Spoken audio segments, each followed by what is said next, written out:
The last chapter is called Removing the Lines. And that's how you really achieve greatness. How there's so many things that haven't been invented yet, or records that haven't, can still be broken. So how do you do it? Well, yeah, I mean, you need to push yourself to do more than what you're capable of doing. And if you think you can do something, you can. I mean, that's really what leadership is helping others be greater.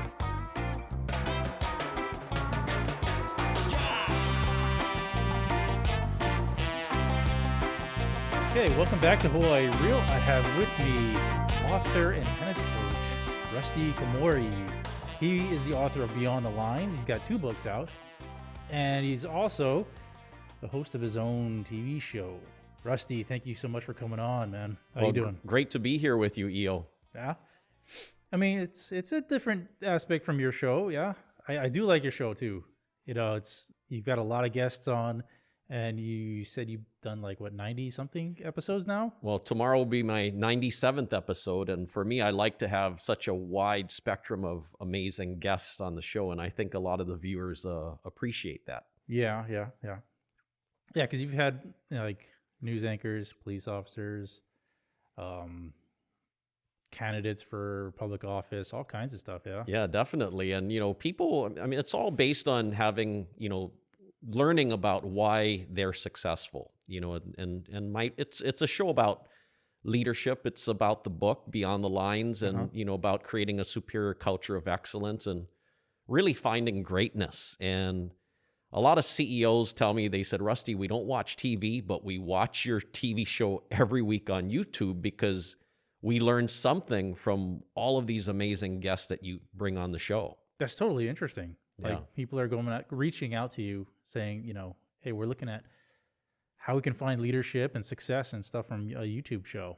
Yeah, and all of us, we've all been on teams before, whether it be in sports or business, and we know if the leader was good or bad and what they did that was good or bad. And, a parent is a leader. So whether you don't have to be a CEO or a head coach to be a leader. I mean, oftentimes you can be, kind of a low level in management or in a business. And if you're dealing with people, I mean, you can always deal with people in a better way. Now, you learned your leadership skills from being a coach at Punahou? I actually, when I was really young, I was, I played baseball and then soccer, and I actually started tennis late when I was in 9th grade. Oh, wow. But because of those experiences with various coaches in baseball and soccer, you kind of make mental notes along the way about, what was good that they did, what was not good. And then all of a sudden, when you become a coach or a leader, then you already have all this information in you about how to lead and what to do, and then obviously you can put your own special twist on it as well. Yeah, because you were telling me also that you started out as the tennis coach when you were 24. Yep, 24 years old. Crazy young. That's really young. But then you've had consistent success with state championships and stuff like that for how many years?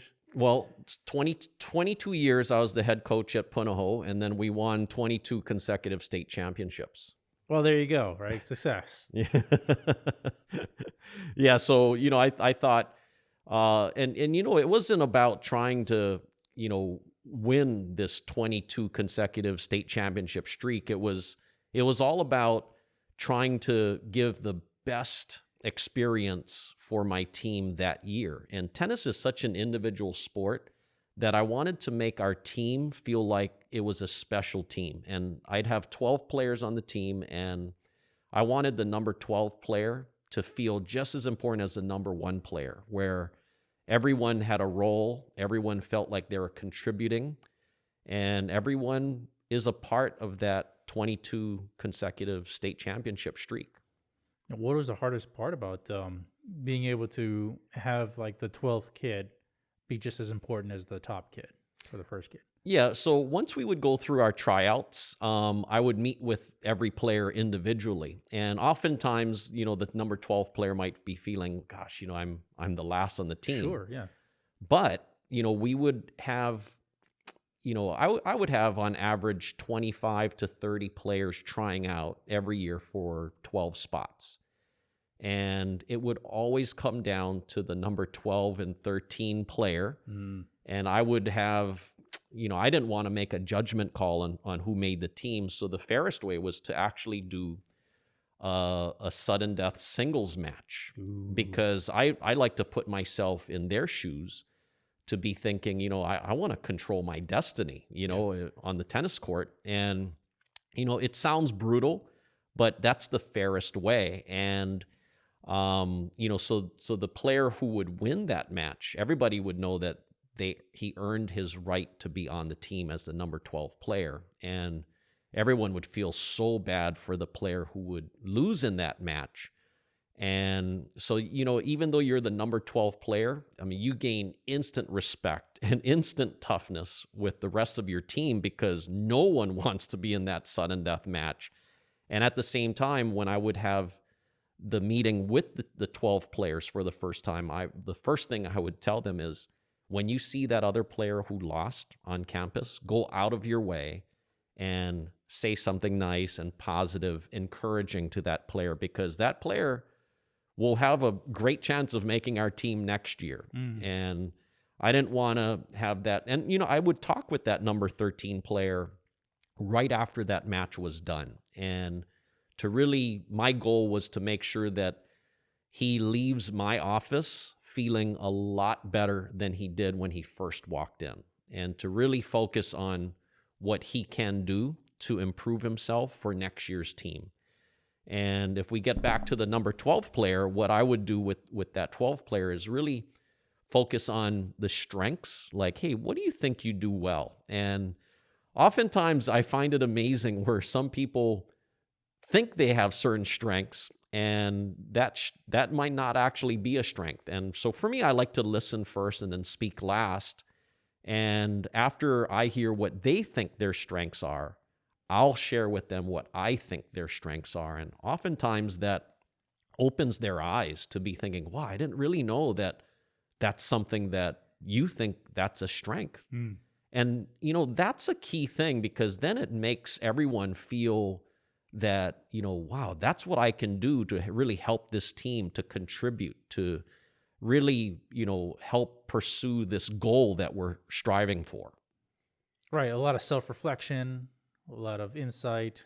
Yeah. And everyone really looking at themselves, like from your point of view, looking at them, because we don't always see that. And when we look in the mirror, right? It's always a way when somebody else comes in and tells us, hey, you're really good at this. It's like, oh, okay, I didn't know that. Yeah, for sure. And that makes a big difference, because everyone starts to feel more confident about doing things when they know they're good at doing something.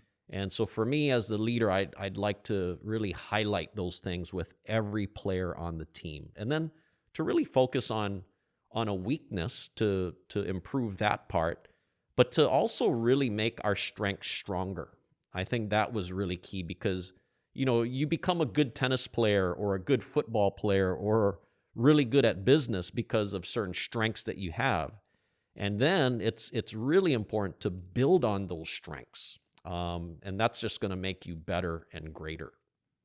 What is one big transfer over from leadership or skill set from the tennis world into the business world that you've seen or experienced? Well, there's so many common threads, because, just being on a team, when you deal with people, it's a matter of how can you deal with people in a better way? How can you accomplish goals together? How can you get everyone to strive individually to be the best that they can? And then collectively, you're going to be that much greater together as a team.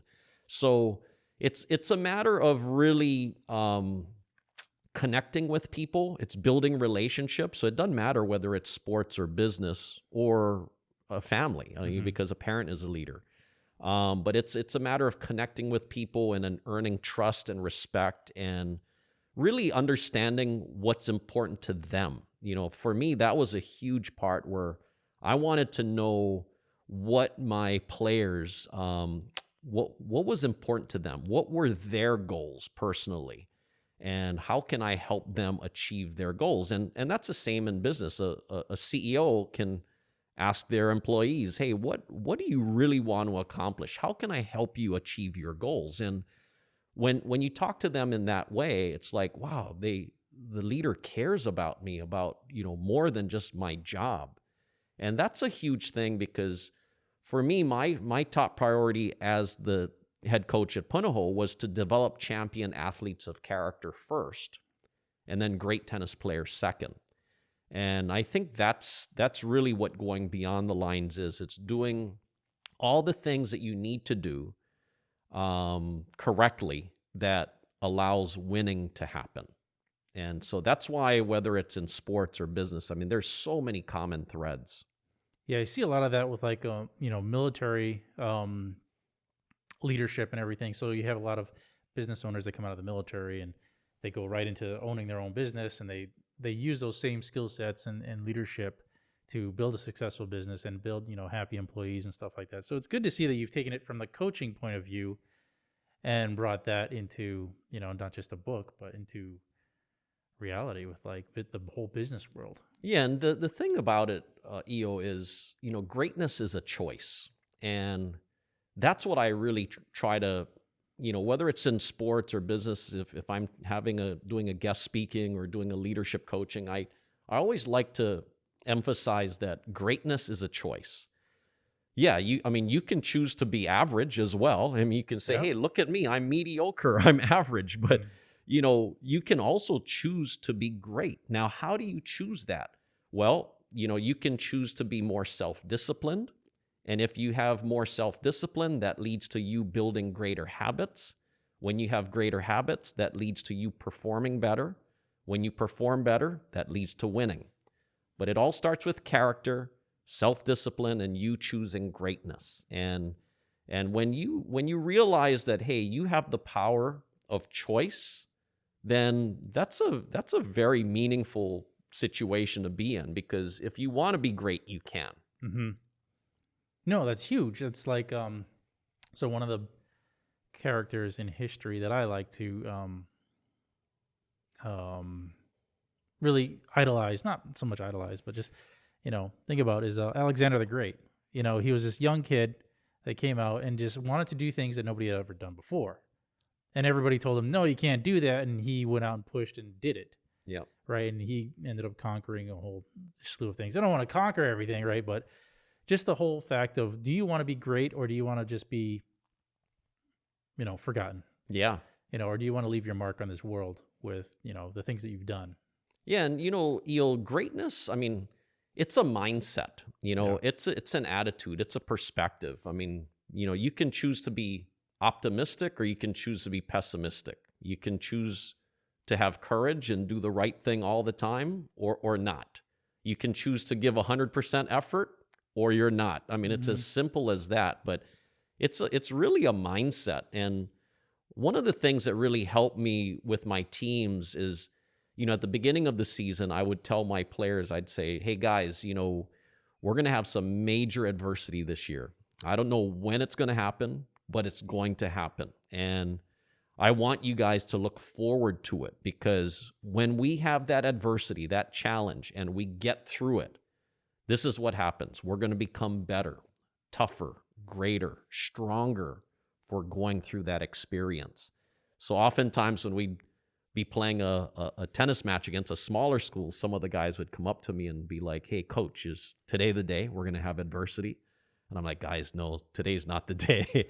And, the next match we might be playing a bigger school. And they're like, coach, is today the day we're going to have adversity? And I'm like, guys, yes, today is the day. And it's like, for me, they're so excited because they're looking forward to that challenge, that adversity, rather than hoping and praying it doesn't happen. So That's huge. That's the mindset. And so for me, it was like releasing a pack of hungry wolves. Mm-hmm. And having to really contain their excitement at times, because, you want to be in that zone where you're not too excited, but you're not too calm as well. But also just the fact that these kids, you have them going for lofty goals that are seemingly out of reach sometimes, right? they're only out of reach if you think they're out of reach. Yeah, everyone's capable of doing so much more Yeah. than what they're capable of doing. And having greater goals, that's a good thing. Mm-hmm. And I mean, I like when my players tell me, things that they're striving for, that they want to achieve. And for me, as a coach, I always want to inspire hope. I want to show them that one positive among 20 negatives. And that's really what leaders do. And when you can focus on that one positive to give your player hope, whether it's that they're playing somebody that's so much better than them in tennis or whatever they're doing, it's to give them hope. Yeah. Yeah, my favorite movie of all time, Miracle. Oh, I love that movie. About the 1980 U.S. Olympic hockey team that built up from college kids to go and take on the Soviet Union team. I love that movie. Oh, me too. I love that. It's perfect, right? It's like that's the goal they were going for. They were going for something that nobody thought they could do, and they went and they did it. Yeah, fortunately, sports competitions aren't played on paper. It's played face to face in person, and that's why the term upsets happen.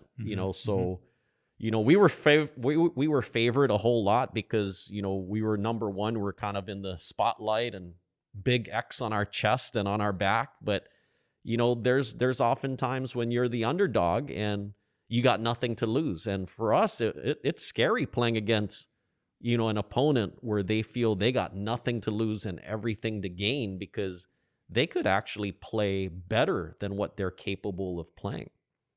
That's scary.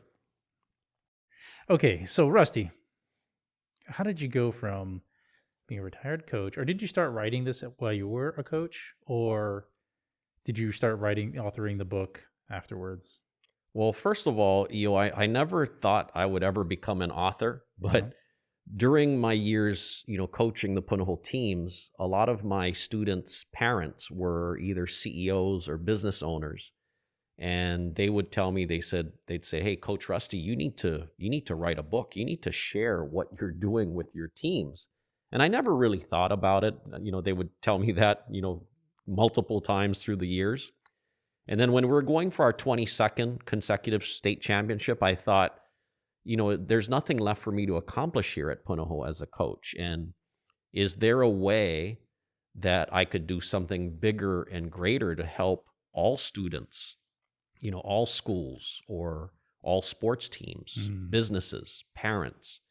And I thought, yeah, maybe I should write a book. And so I thought, all right, let me retire as head coach in 2015. And I started writing Beyond the Lines. And it took me 2.5 years because I don't know how to write a book, Io. Yeah. And I just kept modifying it and polishing it up. And would you just go on your computer and start banging out a Word document? Exactly. And I would kind of shift things here and there. And I basically thought I want to come up with 8 keys that would help people in terms of sharing what we did on our teams to achieve and then sustain success. Because oftentimes, whether you're in sports or business, if you win one championship or you're ranked number 1 in business that year, that's a great accomplishment. But how can you be ranked number 1 for 2 years or for 10 years in a row or longer? Consistency, yeah. So achieving success is really hard already, but even harder is how do you sustain success? So in the first book, Beyond the Lines, the big things are the 4 Ps and the 8 keys of achieving and sustaining success. And that is just really resonating and connecting with so many people. So a lot of CEOs, for example, though they've read the book and they've bought the book for all of their employees, and they're using the book as a playbook for their company because everyone gets the same message and everyone's striving for that same superior culture of excellence. And that's what they really like about it. And some of the managers, they're telling me they're blaming it on me, where they're finding an employee that might have made the same mistake twice, and the manager's telling that employee, "Hey, remember what Coach Rusty said in the book about You can never make the same mistake twice if you want to be an elite team or an elite organization. And they're like, yeah, that's right. And so the managers are blaming it on me, which deflects blame from them. And I'm telling the CEO, yeah, blame it on me. I'll take the blame. That's fine. So the managers all love that even more. They could kind of just deflect and put it on them. Say, hey, did you read the book? Is that why you messed up? We'll go back and read the book. Yeah, exactly. We didn't read it right. Read it again. They got to absorb it fully. Yeah, you need a new copy? Go buy another copy. Yeah, so that's really what happened. I mean, and then the book came out at the beginning of 2018, and it's already a best-selling book officially. And when I was writing the first book, I was already planning out the second book, and the second book just became available. It's called Beyond the Game. And a lot of these CEOs are like, Rusty, are you writing a second book? We want to add, to that first book, to have that second one as our playbook. So a lot of people and businesses have been pre-ordering the second book as well. So I've been doing a lot of signings in this last 2 weeks. Get tennis elbow from signing? Yeah, I got to stretch it out. Who do you look up to? Who inspires you? Any historical leaders or current leaders, anything like that? Yeah, I like business leaders and sports coaches. I think someone like Bill Belichick as a sports coach, someone like Jimmy Johnson, who was the head coach of the Dallas Cowboys. I like individual players like a Tom Brady and he pulled it out. Yeah, but I like business leaders as well. Someone like Jeff Bezos and Warren Buffett, and to really see what makes these individuals successful. And, what can I do to add what I'm doing already just by learning more? Because the greatest leaders are always learning, and that's what makes them even greater. And the greatest leaders often build other great leaders. I mean, you see a lot of these head coaches where many of their assistant coaches through the years become head coaches. And other CEOs build other great leaders where their executives become CEOs of other companies. So, you never want to think that you know it all. You can know a lot, but you never know it all. And that's why the greatest leaders are always learning, because they always they're striving for a higher level of excellence. It's constant. Yeah, always be in a constant state of learning. That's very important for all humanity. It's like not just people who are striving to be leaders, but anybody. It's like always try to be in a constant state of learning. Never think that you know everything, because I don't even want to go down that road. People think they know it all. Like, come on, just admit that you don't know, and we'll move on from there. Like, it's totally okay to admit that you don't know something. It is. Yeah, and EO, in my second book, the chapter, the title of the first chapter is Make an Impact. And I think for all of us, I mean, in life, we all want to make a positive impact. And how can we make a positive impact? It's always dealing with people. How can you help people be better? And that's really what I'm challenging people to do in the second book is, look at what you're doing and how can you do it in a better way, a greater way, where you leave your own legacy. You leave the world better than what it was before you came into the world.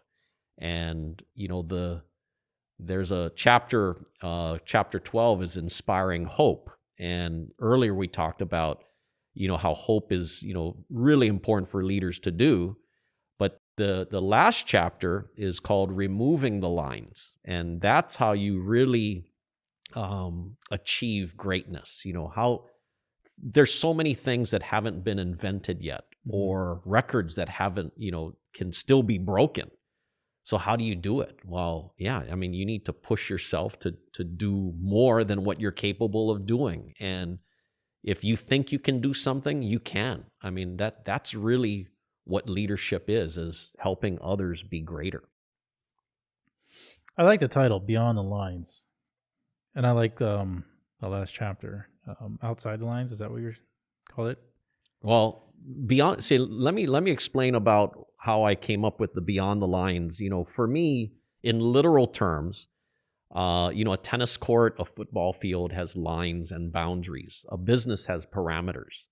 And I'm trying to have people do the things that you need to do to go beyond the lines, beyond the parameters, to really affect what happens inside the lines, inside the parameters. And when you go beyond the lines and do all of those things, winning becomes a byproduct of going beyond the lines. And so that's the very literal terms of it. And, people often say, they like to think outside the box. Yeah, exactly. Well, I like to say, let's go beyond the lines. So outside the box, beyond the lines, kind of same thought process there? Yeah, it's along the same situation there, yeah. Yeah, I don't think enough people think outside the box and think beyond the lines. I think a lot of people have that construct around them that, hey, this is the world as we live in, and I can't do more than this. It's like, no, you're making those boxes in your mind yourself. Yeah. Like, you don't have to have those restrictions. You don't have to pigeonhole yourself here and there. It's like, no, you can do so much, so many other things, so many great things. Yeah, and the mistake that a lot of people make is they focus too much on winning. And for me as a coach, I would explain to my players that in competition where you're always in one of three situations. You're either winning, losing, or tied. But your attitude and your effort should always be fantastic. Okay? Now, why is it that some athletes perform a certain way when they're winning and they perform completely differently when they're losing? Mm-hmm.